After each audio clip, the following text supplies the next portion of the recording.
My emotions are controlling me. என் உணர்ச்சிகள் என்னை ஆளுகை பண்ணது. என்னுடைய உறவுகள் என்னை ஆளுகை பண்றாங்க.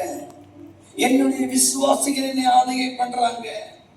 என்னுடைய சொந்தங்கள் என்னை ஆளுகை பண்ணுகிறது. என்னுடைய மனைவி பிள்ளைகள் என்னை ஆளுகை பண்றாங்க. தேவனுடைய சத்தத்தை கேட்டு செயல்படும் போது என்னுடைய உறவுகள் உணர்ச்சி வசமாய் கண்ணீரோடு அழுது என் கால்களை கட்டி வைக்கிறாங்க.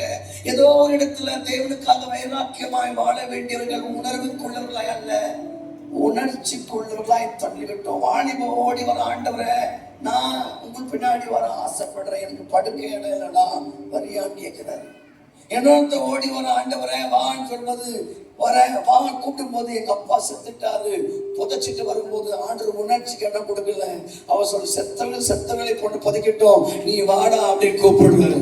இப்படி போட்டு வைராக்கியம் உள்ள ஆண்டவர் உணர்ச்சிகளை நம்மளை கட்டி போயிட்டு உலகத்தில் கவலைகள் யாரோ தேவையை நிறைவேற்ற ஓடுவது உட்கார்ந்து ஆண்ட தேவை நிறைவேற்ற ஓடவில்லை. யாரோ அழுகையின் கேட்டதுனால அதிகாலை எழுந்து கொள்கிறாய்.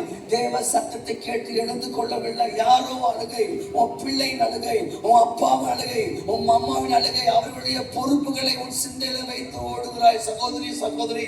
ஆனா எங்க ஒரு மூலையில தேவன் உன்னை ஏதோ தேவைக்காக ஏதோ ஒரு ஏக்கத்துக்காக வரும்போது ஆட்கள் இல்லை. அதனாலதான் ஆண்டு கத்துறாரு, அழுகிறாரு, அறுவடையோ அதிகமா இருக்கு.